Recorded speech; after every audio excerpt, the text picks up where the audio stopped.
அவனுக்கு கல்யாணமாக போகுது. இதை இங்கிலீஷ் எப்படி சொல்லலாம்? he is getting married. he is getting married அப்படின்னா அவனுக்கு கல்யாணமாக போகுது. married அப்படின்னா கல்யாணமாக போகுது. he is getting married. So next sentence என்னன்னு பார்க்கலாம். என் கூட கொஞ்ச நேரம் இரு. என் கூட கொஞ்ச நேரம் இரு அப்படின்னு சொல்லுவோம் இல்லையா? ஸோ அதை இங்கிலீஷ் எப்படி சொல்லலாம்? be with me for a while. be with me for a while. be அப்படின்னா இரு. with me அப்படின்னா என்னுடன் இரு. for a while அப்படின்னா கொஞ்ச நேரத்துக்கு என் கூட இரு. be with me for a while. So next sentence என்னென்னா, என்னை பார்க்க நீ வருவியா? என்னை பார்க்க வருவியா அப்படின்னு சொல்லி கேட்போம் இல்லையா? ஸோ அதை இங்கிலீஷ் எப்படி கேட்கலாம்? will you come to meet me. will you come to meet me. will you come அப்படின்னா நீ வருவியா. to meet பார்க்குறதுக்கு சந்திக்கிறதுக்கு. மீ என்னை பார்க்க நீ வருவியா. will you come to meet me. So இப்போ இன்றைக்கான சென்டென்சஸ் பார்க்கலாம். ஃபர்ஸ்ட் சென்டென்ஸ், எனக்கு கொஞ்சம் சாப்பாடு எடுத்துகிட்டு வா. எனக்கு கொஞ்சம் சாப்பாடு எடுத்துகிட்டு வா. எனக்கு பசிக்குது, கொஞ்சம் சாப்பாடு எடுத்துகிட்டு வா அப்படின்னு சொல்லுவோம் இல்லையா? ஸோ அதை இங்கிலீஷ் எப்படி சொல்லலாம்? get me some food. get me some food. get me அப்படின்னா எடுத்துகிட்டு வா, எனக்கு எடுத்துகிட்டு வா. some food கொஞ்சம் சாப்பாடு, எனக்கு கொஞ்சம் சாப்பாடு எடுத்துகிட்டு வா. ஓகேவா? ஸோ நெக்ஸ்ட் சென்டென்ஸ் என்னென்னு பார்க்கலாம். நேற்று நைட்லேருந்து எனக்கு வயிறு வலிக்குது. நேற்று நைட்லேருந்து எனக்கு வயிறு வலிக்குது அப்படின்னு சொல்லுவோம் இல்லையா? ஸோ அதை இங்கிலீஷ் எப்படி சொல்லலாம்? கெஸ் பண்ணுங்கள். I have a stomach ache from last night. I have a stomach ache from last night. I have a stomach ache அப்படின்னா எனக்கு வயிறு வலிக்குது, எனக்கு வயிறு வலியாக இருக்குது. ஃப்ரம் லாஸ்ட் நைட் அப்படின்னா நேற்று நைட்டிலிருந்து நேற்று இரவிலிருந்து எனக்கு வயிறு வலியாக இருக்கிறது. ஓகேவா? ஸோ நெக்ஸ்ட் சென்டென்ஸ் என்னன்னு பார்க்கலாம். உனக்கு ஏதாச்சும் கவலை இருக்கா? உனக்கு ஏதாவது கவலை இருக்கா? இதை இங்கிலீஷ் எப்படி சொல்லலாம்? do you have any worry. do you have any worry. worry அப்படின்னா கவலை. do you have அப்படின்னா உனக்கு இருக்கா, உனக்கு ஏதாச்சும் கவலை இருக்கா. do you have any worry. So next sentence என்னன்னு பார்க்கலாம். எனக்கு அவனை நினச்சி தான் கவலையாக இருக்குது. எனக்கு அவனை நினச்சி தான் கவலையாக இருக்குது அப்படின்னு சொல்லுவோம் இல்லையா? ஸோ அதை இங்கிலீஷ் எப்படி சொல்லலாம்? I am worried about him.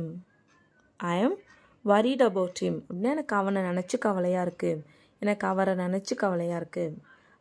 I am worried அப்படின்னா எனக்கு கவலையாக இருக்குது. about him அப்படின்னா அவரை நினச்சி, அவனை நினச்சி. ஓகேவா? ஸோ நெக்ஸ்ட் சென்டென்ஸ் என்னென்னு பார்க்கலாம். என்ன அது மாதிரி பார்க்காத. அது மாதிரி என்ன பார்க்காத அப்படின்னு சொல்லுவோம் இல்லையா? ஸோ அதை இங்கிலீஷ் எப்படி சொல்லலாம்? don't look at me like that. don't look at me like that. don't look at me அப்படின்னா என்ன பார்க்காத. like that அது மாதிரி என்னை பார்க்காத. ஓகேவா? ஸோ இதுவே அவன் என்ன அது மாதிரி பார்த்தான். அவன் என்ன அது மாதிரி பார்த்தான். இதை இங்கிலீஷ் எப்படி சொல்லலாம்? he looked at me like that. he looked at me like that. he looked அப்படின்னா அவன் பார்த்தான். at me அவன் என்ன பார்த்தான். like that அது மாதிரி, அவன் என்ன அது மாதிரி பார்த்தான். he looked at me like that. Next sentence என்னன்னு பார்க்கலாம். அவங்க என்ன கேட்பாங்களா. அவங்க என்ன கேட்பாங்களா. இதை இங்கிலீஷ் எப்படி கேட்கலாம்? will they ask me. will they ask me அவங்க என்ன கேட்பாங்களா. will they ask me. இதுவே அவங்க என்ன கேட்பாங்க, அவங்க என்ன கேட்பாங்க அப்படின்னு சொல்லுவோம் இல்லையா? ஸோ அதை இங்கிலீஷ் எப்படி சொல்லலாம்? they will ask me. they will ask me. they will அப்படின்னா அவங்க பண்ணுவாங்க. they will ask அப்படின்னா அவங்க கேட்பாங்க. me அவங்க என்ன கேட்பாங்க. they will ask me. ஓகேவா? ஸோ இதுவே அவங்க என்ன கேட்டாங்க, அவங்க என்ன கேட்டாங்க. இதை இங்கிலீஷ் எப்படி கேட்கலாம்? they asked me. they asked me. they asked அப்படின்னா அவங்க கேட்டாங்க. me அவங்க என்ன கேட்டாங்க. they asked me. ஸோ இதுவே அவங்க என்ன கேட்டாங்களா, அவங்க என்ன கேட்டாங்களா அப்படின்னு சொல்லி கேட்போம் இல்லையா? ஸோ அது இங்கிலீஷ் எப்படி கேட்கலாம்? did they ask me. did they ask me அவங்க என்ன கேட்டாங்களா. did they ask அவங்க கேட்டாங்களா. me அவங்க என்ன கேட்டாங்களா. did they ask me. So next sentence என்னன்னு பார்க்கலாம். அங்கே ஏதாவது பிரச்சனைனா என்கிட்ட சொல்லு. அவங்க ஏதாவது பிரச்சனைனா எனக்கு தெரியப்படுத்து. ஓகேவா? ஸோ அங்கே ஏதாச்சும் பிரச்சனைனா எனக்கு உடனே சொல்லு, எனக்கு தெரியப்படுத்து அப்படின்னு சொல்லுவோம் இல்லையா? ஸோ அதை இங்கிலீஷ் எப்படி சொல்லலாம்? If there is any problem let me know. If there is any problem let me know. If there is any problem, அங்கே ஏதாவது பிரச்சனை என்றால், லெட் மீ நோ, எனக்கு தெரியப்படுத்து. ஓகேவா? If there is any problem let me know. இங்கே ஏதாவது பிரச்சனைனா நான் உனக்கு தெரியப்படுத்துகிறேன். இங்கே ஏதாவது பிரச்சனைனா நான் உனக்கு தெரியப்படுத்துகிறேன். இது இங்கிலீஷில் எப்படி சொல்லலாம்? If here is any problem I let you know. If here is any problem I let you know. If here is any problem, இங்கே ஏதாவது பிரச்சனையாக இருந்தால், ஐ லெட் யூ நோ, நான் உனக்கு தெரியப்படுத்துகிறேன். ஓகேவா? ஸோ நெக்ஸ்ட் சென்டென்ஸ் என்னென்னு பார்க்கலாம். அவனை சமாதானப்படுத்துறது ரொம்ப கஷ்டம். அவனை சமாதானப்படுத்துறது சுலபம் இல்லை. அவனை சமாதானப்படுத்துறது ரொம்பவே கஷ்டம் அப்படின்லாம் சொல்லுவோம் இல்லையா? ஸோ அதை இங்கிலீஷ் எப்படி சொல்லலாம்? It is difficult to convince him.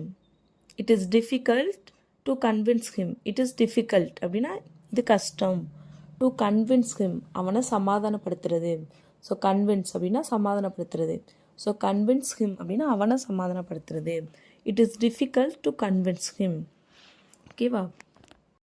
Next sentence என்னன்னு பார்க்கலாம். அவனை சமாதானப்படுத்துறது ரொம்ப கஷ்டமாக இருந்துச்சு. அவனை சமாதானப்படுத்துறது ரொம்ப கஷ்டமாக இருந்துச்சு. இது இங்கிலீஷ் எப்படி சொல்லலாம்?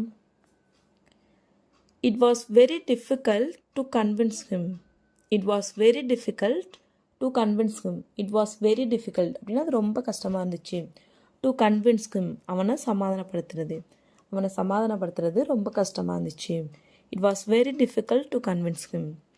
ஓகேவா? ஸோ நெக்ஸ்ட் சென்டென்ஸ் என்னன்னு பார்க்கலாம். அவனை சமாதானப்படுத்துறது சுலபம் இல்லையா? அவனை சமாதானப்படுத்துறது சுலபம் இல்லையா? இதை இங்கிலீஷ் எப்படி கேட்கலான்னு எல்லோரும் மறக்காமல் கமெண்ட் பண்ணுங்க. ஓகேவா? ஸோ நெக்ஸ்ட் சென்டென்ஸ் என்னன்னு பார்க்கலாம். சைக்கிளை பூட்டாமல் அங்கே நிறுத்தாத. சைக்கிளை பூட்டாமல் வராத. சைக்கிளை பூட்டாமல் இருக்காத அப்படின்லாம் சொல்லுவோம் இல்லையா? ஸோ அதை இங்கிலீஷ் எப்படி சொல்லலாம்? Don't leave the cycle unlocked. Don't leave the cycle unlocked. Don't leave அப்படின்னா விடாத. த சைக்கிள், சைக்கிளை விடாத. அன்லாக்ட் அப்படின்னா பூட்டாமல். பூட்டாமல் சைக்கிளை விடாத. பூட்டாமல் சைக்கிளை நிறுத்திட்டு வராத. Don't leave the cycle unlocked. So next sentence என்னன்னு பார்க்கலாம். எதையுமே சொல்கிறது சுலபம். எதையுமே சொல்வது சுலபம். எல்லாமே சொல்கிறது ஈஸி தான் அப்படின்லாம் சொல்லுவோம் இல்லையா? ஸோ அதை இங்கிலீஷ் எப்படி சொல்லலாம்? It is easy to say anything. It is easy to say anything. It is easy அப்படின்னா இது சுலபம். ஸோ ஈஸி சுலபம், எளிது. டு சே எனிதிங் எதுவும் சொல்கிறது, எல்லாமே சொல்கிறது ரொம்ப easy. It is easy to say anything. Next sentence என்னன்னு பார்க்கலாம். இப்படி நினச்சது அவனோட தப்பு. இப்படி நினச்சது அவனோட தப்பு அப்படின்னு சொல்லுவோம் இல்லையா? ஸோ அதை இங்கிலீஷ் எப்படி சொல்லலாம்? It was wrong with him to think like this. It was wrong with him to think like this. It was wrong with him அப்படின்னா இது அவனோட தப்பு. டு திங்க் லைக் திஸ், இதை மாதிரி நினச்சது, இந்த மாதிரி நினச்சது அவனோட தப்பு. It was wrong with him to think like this. So next sentence என்னன்னு பார்க்கலாம். அவனுக்கு கடன் வாங்குறது ரொம்பவே சுலபம். அவனுக்கு கடன் வாங்குறதுலாம் ரொம்பவே சுலபம் அப்படின்னு சொல்லுவோம் இல்லையா? ஸோ அதை இங்கிலீஷ் எப்படி சொல்லலாம்? It is easy for him to borrow money. It is easy for him to borrow money. It is easy for him அப்படின்னா அவனுக்கு இது சுலபம். என்னது? டு பாரோ மணி, கடன் வாங்குறது, பணம் கடன் வாங்குறது அவனுக்கு ரொம்பவே சுலபம். It is easy for him to borrow money. So வாங்குறது அப்படின்னா பை தானே, இங்கே ஏன் பாரோ அப்படின்னா ஸோ பணம்லாம் நம்ம வாங்குறத பாரோன்னு தான் சொல்லுவோம், கடன் வாங்குறத borrow. It is easy for him to borrow money. ஓகேவா? ஸோ நெக்ஸ்ட் சென்டென்ஸ் என்னன்னு பார்க்கலாம். அங்கே போகிறதுல எந்த பிரயோஜனமுமே இல்லை. அங்கே போகிறதுல எந்த பிரயோஜனமுமே இல்லை அப்படின்னு சொல்லுவோம் இல்லையா? ஸோ அதை இங்கிலீஷ் எப்படி சொல்லலாம்? It is no use going there. It is no use going there. It is no use அப்படின்னா பிரயோஜனம் இல்லை. கோயிங் தேர் அங்கே போகிறதுல பிரயோஜனமே இல்லை. It is no use going there. ஓகேவா? ஸோ இப்போ நெக்ஸ்ட்டு சென்டென்ஸ் என்னென்னு பார்க்கலாம். நான் இதை பற்றி எல்லார்கிட்டேயும் பேசணும். நான் இதை பற்றி எல்லார்கிட்டேயும் பேசணும் அப்படின்னு சொல்லுவோம் இல்லையா? ஸோ அதை இங்கிலீஷில் எப்படி சொல்லலாம்? I need to discuss it with everyone. I need to discuss it with everyone. I need to discuss அப்படின்னா நான் பேசணும், கலந்து பேசணும். நான் இதை பற்றி கலந்து பேசணும். எல்லாரிடமும், எல்லாருடனும், with everyone, எல்லாரோடையும் நான் இதை பற்றி பேசணும். I need to discuss it with everyone. So next sentence என்னென்னு பார்க்கலாம். இதை பற்றி எல்லார்கிட்டையும் பேசுங்க. இதை பற்றி எல்லார்கிட்டையும் பேசுங்க அப்படின்னு சொல்லுவோம் இல்லையா? ஸோ அதை இங்கிலீஷ் எப்படி சொல்லலாம்? Discuss it with every one. Discuss it with every one. Discuss it அப்படின்னா இதை பற்றி பேசுங்க. வித் எவ்ரி ஒன் எல்லார்கிட்டையும், எல்லாருடனும் இதை பற்றி பேசுங்க. Discuss it with every one. So next sentence என்னென்னு பார்க்கலாம். எல்லாருமே அங்கே இங்கிலீஷில், ஆங்கிலத்தில் பேசிக்கொண்டிருந்தார்கள். எல்லாருமே அங்கு ஆங்கிலத்தில் பேசிக்கொண்டிருந்தார்கள். இதை இங்கிலீஷ் எப்படி சொல்லலாம்? Every one was talking in English. Every one was talking in English. Everyone அப்படின்னா எல்லாரும், ஒவ்வொருத்தரும். வாஸ் டாக்கிங் பேசிகிட்டு இருந்தாங்க. இன் இங்கிலீஷ் ஆங்கிலத்தில். எல்லாருமே இங்கிலீஷில் பேசிகிட்டு இருந்தாங்க. Every one was talking in English. ஓகேவா? ஸோ இதுவே ஒவ்வொருவரும் ஆங்கிலத்தில் பேச வேண்டும். எல்லாருமே, ஒவ்வொருவருமே ஆங்கிலத்தில் தான் பேச வேண்டும். இதை இங்கிலீஷில் எப்படி சொல்லலான்னு எல்லோரும் மறக்காமல் கமெண்ட் பண்ணுங்க. ஓகேவா? அவனை சமாதானப்படுத்துறது சுலபம் இல்லையா? அவனை சமாதானப்படுத்துறது ஈஸி கிடையாதா அப்படின்லாம் சொல்லி கேட்போம் இல்லையா? ஸோ அதை இங்கிலீஷில் எப்படி கேட்கலாம்? Isn't it easy to convince him? Isn't it easy to convince him? Isn't it easy அப்படின்னா சுலபம் இல்லையா? டு கன்வின்ஸ் ஹிம் அவனை சமாதானப்படுத்துறது சுலபம் இல்லையா? Isn't it easy to convince him? Next sentence என்னன்னு பார்க்கலாமா? எல்லோரும் ஆங்கிலத்தில் பேச வேண்டும். எல்லாரும் ஆங்கிலத்தில் தான் பேசணும். எல்லாரும் இங்கிலீஷில் தான் பேசணும் அப்படின்னு சொல்லுவோம் இல்லையா? ஸோ அதை இங்கிலீஷ் எப்படி சொல்லலாம்? Everyone should talk in English. Everyone should talk in English. Everyone அப்படின்னா எல்லோரும், ஒவ்வொருவரும், அனைவரும். ஷுட் டாக் பேச வேண்டும். ஆங்கிலத்தில், in English. Everyone should talk in English. எல்லாரும் ஆங்கிலத்தில் தான் பேச வேண்டும். ஓகேவா? ஸோ இப்போ இன்றைக்கான சென்டென்சஸ் பார்க்கலாம். ஃபர்ஸ்ட் சென்டென்ஸ், அவர்கள் ஏற்கனவே முடிவெடுத்து விட்டார்கள். அவங்க ஏற்கனவே முடிவு பண்ணிட்டாங்க அப்படின்னு சொல்லுவோம் இல்லையா? ஸோ அதை இங்கிலீஷ் எப்படி சொல்லலாம்? They have already decided. They have already decided. They அப்படின்னா அவர்கள். Have decided அப்படின்னா முடிவெடுத்துட்டாங்க. அவங்க முடிவெடுத்துட்டாங்க. Already அப்படின்னா ஏற்கனவே. They have already decided. அவங்க ஏற்கனவே முடிவு பண்ணிட்டாங்க. ஓகேவா? ஸோ நெக்ஸ்ட் சென்டென்ஸ் என்னன்னு பார்க்கலாம்.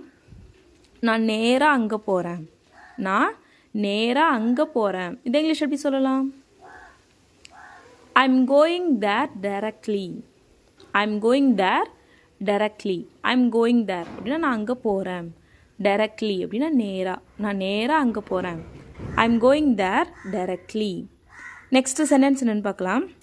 நான் எல்லாத்தையும் உன்கிட்ட நேரில் சொல்கிறேன். நான் எல்லாத்தையும் உன்கிட்ட நேரில் தெளிவாக விளக்கமாக சொல்கிறேன் அப்படின்னு சொல்லுவோம் இல்லையா? ஸோ அதை இங்கிலீஷ் எப்படி சொல்லலாம்? I'll explain everything to you in person. I'll explain everything to you in person. I'll explain அப்படின்னா நான் சொல்கிறேன், விளக்கமாக சொல்கிறேன். everything அப்படின்னா எல்லாமே. to you உனக்கு. in person அப்படின்னா நேராக. நான் எல்லாமே உனக்கு விளக்கமாக நேரில் சொல்கிறேன். I will explain everything to you in person. So next sentence என்னன்னு பார்க்கலாம். நான் இல்லாமல் அவள் தனியாக இருப்பாள். நான் இல்லாமல் அவள் தனியாக இருப்பாள் அப்படின்னு சொல்லுவோம் இல்லையா? ஸோ அதை இங்கிலீஷ் எப்படி சொல்லலாம்? She will be alone without me. She will be alone without me. She will be alone அப்படின்னா அவள் தனியாக இருப்பா. She will be அவள் இருப்பா. alone அப்படின்னா தனியாக. அவள் தனியாக இருப்பா. without me நான் இல்லாமல். நான் இல்லாமல் அவள் தனியாக இருப்பா. She will be alone without me. Next sentence என்னன்னு பார்க்கலாம். நீ இல்லாமல் அவள் தனியாக இருப்பாளா? நீ இல்லாமல் அவள் தனியாக இருப்பாளா? இதை இங்கிலீஷ் எப்படி கேட்கலாம்? Will she be alone without you? Will she be alone without you? Will she be alone? Will she be அப்படின்னா அவள் இருப்பாளா? alone அப்படின்னா தனியா. அவள் தனியாக இருப்பாளா? நீ இல்லாமல் without you. நீ இல்லாமல் அவள் தனியாக இருப்பாளா? Will she be alone without you? Next sentence என்னன்னு பார்க்கலாம். இதை நினச்சாலே எனக்கு அழுக வருது. இதை நினச்சாலே எனக்கு அழுக வருது. இதை இங்கிலீஷில் எப்படி சொல்லலாம்? Thinking about this makes me cry. Thinking about this makes me cry. Thinking about this இதை பற்றி நினைக்கிறது makes me cry என்ன அழ வைக்குது. இதை பற்றி நினச்சாலே எனக்கு அழுக வருது. Thinking about this makes me cry. ஓகேவா? ஸோ நெக்ஸ்ட் சென்டென்ஸ் என்னன்னு பார்க்கலாம். அவன் என்னை ரொம்ப கேவலமாக நினைக்கிறான். அவன் என்னை ரொம்ப கேவலமாக நினைக்கிறான். இதை இங்கிலீஷ் எப்படி சொல்லலாம்? He is thinking very low of me. He is thinking very low of me. He is thinking அவன் நினைக்கிறான் very low of me என்ன ரொம்ப கேவலமாக. அவன் என்னை ரொம்ப கேவலமாக நினைக்கிறான். He is thinking very low of me. So next sentence என்னென்னு பார்க்கலாம். உனக்கு இது தேவைதான். உனக்கு இது தேவைதான் அப்படின்னு சொல்லுவோம் இல்லையா? ஸோ அதை இங்கிலீஷ் எப்படி சொல்லலாம்? You deserve it. You deserve it. உனக்கு இது தேவைதான். You deserve it. இதுவே அவனுக்கு அது தேவைதான். அவனுக்கு அது தேவைதான் அப்படிங்கிறத எப்படி இங்கிலீஷில் சொல்லலாம்? He deserves that. He deserves that. அவனுக்கு அது தேவைதான். He deserves that. ஓகேவா? ஸோ நெக்ஸ்ட் சென்டென்ஸ் என்னென்னு பார்க்கலாம். இது அவனோட கல்யாணத்துக்கு முன்னாடி நடந்துச்சு. இது அவனோட கல்யாணத்துக்கு முன்னாடி நடந்துச்சு. இது இங்கிலீஷ் எப்படி சொல்லலாம்? It happened before his wedding. It happened before his wedding. It happened அப்படின்னா இது நடந்தது. before அப்படின்னா முன்னாடி. his wedding அவனுடைய கல்யாணத்திற்கு முன்னாடி it happened இது நடந்துச்சு. ஓகேவா? ஸோ இதுவே இது அவனுடைய கல்யாணத்துக்கு முன்னாடி நடந்துச்சா அப்படிங்கிறத எப்படி இங்கிலீஷில் சொல்லலான்னு கமெண்ட் பண்ணுங்க. ஓகேவா? ஸோ நெக்ஸ்ட் சென்டென்ஸ் என்னன்னு பார்க்கலாம். இவன் அதிர்ச்சியில் இருக்கான். இவன் அதிர்ச்சியில் இருக்கான். இப்படி நடந்துடுச்சேன்னு இவன் அதிர்ச்சியில் இருக்கான் அப்படின்லாம் சொல்லுவோம் இல்லையா? ஸோ அதை இங்கிலீஷ் எப்படி சொல்லலாம்? He is shocked. He is shocked. He is அப்படின்னா அவன் இருக்கான். இவன் இருக்கான். shocked அப்படின்னா அதிர்ச்சியாகி. இவன் அதிர்ச்சியாக இருக்கான். He is shocked. ஓகேவா? ஸோ இதுவே அன்னைக்கு நான் அதிர்ச்சியில் இருந்தேன். அன்னைக்கு நான் அதிர்ச்சியில் இருந்தேன் அப்படின்னு சொல்லுவோம் இல்லையா? ஸோ அதை இங்கிலீஷ் எப்படி சொல்லலாம்? I was shocked that day. I was shocked that day. I was shocked அப்படின்னா அதிர்ச்சியில் இருந்தேன். that day அன்னைக்கு நான் அதிர்ச்சியில் இருந்தேன். I was shocked that day. So next sentence என்னன்னு பார்க்கலாம். அவனை அதுக்கு தயாராக இருக்க சொல்லு. அவனை அதுக்கு தயாராக இருக்க சொல்லு. இதை இங்கிலீஷ் எப்படி சொல்லலாம்? Ask him to be prepared for that. Ask him to be prepared for that. Ask him அப்படின்னா அவன்கிட்ட சொல்லு. to be prepared தயாராக இருக்க சொல்லி. அதற்கு for that அதுக்கு தயாராக இருக்க சொல்லி அவன்கிட்ட சொல்லு. Ask him to be prepared for that. So next sentence என்னன்னு பார்க்கலாம். நடந்ததை மாற்ற முடியாது. நடந்ததை மாற்ற முடியாது அப்படின்னு சொல்லுவோம் இல்லையா? ஸோ அதை இங்கிலீஷ் எப்படி சொல்லலாம்? The past can't be changed. The past can't be changed. The past அப்படின்னா நடந்து முடிஞ்சதை தான் பாஸ்ட்னு சொல்லுவோம் இல்லையா? So the past cannot be changed அப்படின்னா மாற்ற முடியாது. நடந்ததை மாற்ற முடியாது. The past cannot be changed. Change அப்படின்னா மாற்றுறது. ஸோ நடந்ததை மாற்ற முடியாது. நெக்ஸ்ட் சென்டென்ஸ் என்னன்னு பார்க்கலாம். நீ முதல்ல ஒன்றை பார்த்துக்க. நீ முதல்ல ஒன்றை பார்த்துக்க அப்படின்னு சொல்லுவோம் இல்லையா? ஸோ அதை இங்கிலீஷ் எப்படி சொல்லலாம்? Take care of yourself first. Take care of yourself first. Take care அப்படின்னா பார்த்துக்க. of yourself ஒன்று. first அப்படின்னா முதல்ல ஒன்றை பார்த்துக்க. Take care of yourself first. So next sentence என்னன்னு பார்க்கலாம். எனக்கு இது 2 நாட்களுக்கு முன்பே தெரியும். எனக்கு இது 2 நாளைக்கு முன்னாடியே தெரியும் அப்படின்னு சொல்லுவோம் இல்லையா? ஸோ அதை இங்கிலீஷ் எப்படி சொல்லலாம்? I knew it 2 days before. I knew it 2 days before. I knew it அப்படின்னா எனக்கு இது தெரியும். 2 days before 2 நாட்களுக்கு முன்பே. இது எனக்கு 2 நாளைக்கு முன்னாடியே தெரியும். I knew it 2 days before. Next sentence என்னன்னு பார்க்கலாம். பத்திரமா வண்டி ஓட்டு. பத்திரமா வண்டி ஓட்டு, பாதுகாப்பாக வண்டி ஓட்டு அப்படின்னு சொல்லுவோம் இல்லையா. ஸோ அதை இங்கிலீஷில் எப்படி சொல்லலாம்? Drive safe. Drive safe. Drive அப்படின்னா வண்டி ஓட்டுறது, சேஃப் அப்படின்னா பத்திரமா. ஸோ பத்திரமா வண்டி ஓட்டு, ட்ரைவ் சேஃப். நெக்ஸ்ட் சென்டென்ஸ் என்னன்னு பார்க்கலாம். நான் 2 நாட்களாக சரியாக தூங்கவில்லை. நான் 2 நாளாக நல்லா தூங்கலை அப்படின்னு சொல்லுவோம் இல்லையா. ஸோ அதை இங்கிலீஷில் எப்படி சொல்லலாம்? I didn't sleep well for 2 days. I didn't sleep well for 2 days. I didn't sleep well அப்படின்னா நான் நல்லா தூங்கலை. ஸ்லீப் அப்படின்னா தூங்குறது. ஸோ I didn't sleep அப்படின்னா நான் தூங்கலை. well அப்படின்னா நல்லா, நான் நல்லா தூங்கலை. for 2 days அப்படின்னா 2 நாளாக, நான் 2 நாளாக நல்லா தூங்கலை. I didn't sleep well for 2 days. So next sentence என்னன்னு பார்க்கலாம். எனக்கு அதை செய்வதற்கு ஒரு தயக்கம் இருந்தது. எனக்கு அதை பண்ணுறதுக்கு ஒரு தயக்கம் இருந்துச்சு அப்படின்னு சொல்லுவோம் இல்லையா. அதை இங்கிலீஷ் எப்படி சொல்லலாம்? I had a hesitation to do that. I had a hesitation to do that. I had a hesitation அப்படின்னா எனக்கு தயக்கம் இருந்தது. hesitation அப்படின்னா தயக்கம். to do that அதை பண்ணுறதுக்கு எனக்கு தயக்கம் இருந்துச்சு.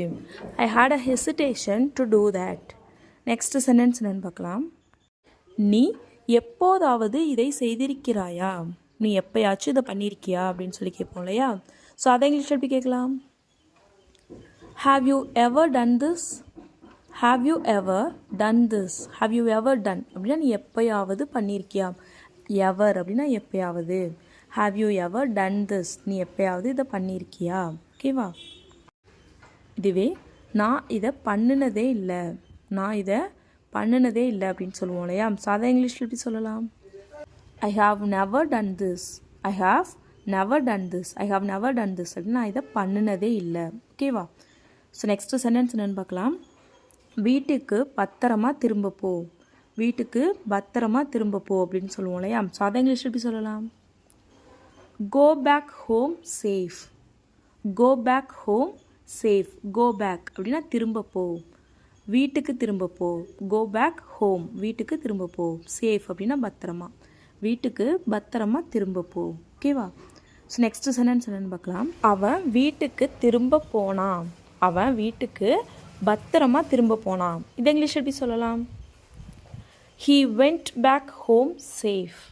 He went back home safe. He went அப்படின்னா அவன் போனான். He went back அப்படின்னா அவன் திரும்ப போனான். He went back home அப்படின்னா அவன் வீட்டுக்கு திரும்ப போனான். He went back home safe அப்படின்னா அவன் வீட்டுக்கு பத்திரமா திரும்ப போனான். ஓகேவா. ஸோ நெக்ஸ்ட் சென்டென்ஸ் என்னன்னு பார்க்கலாம். அவன் வீட்டுக்கு பத்திரமா திரும்ப போனானா. அவன் வீட்டுக்கு பத்திரமா திரும்ப போனானா அப்படின்னு சொல்லி கேட்போம் இல்லையா. ஸோ அதை இங்கிலீஷ் எப்படி கேட்கலான்னு எல்லோரும் மறக்காமல் கமெண்ட் பண்ணுங்கள். ஓகேவா. So that's all friends. Video பிடிச்சிருந்தா லைக் பண்ணுங்கள், ஷேர் பண்ணுங்கள், கமெண்ட் பண்ணுங்கள். மறக்காமல் நம்ம சேனலை சப்ஸ்கிரைப் பண்ணிக்கோங்க. தேங்க்ஸ் ஃபார் வாட்சிங் கைஸ். Happy learning.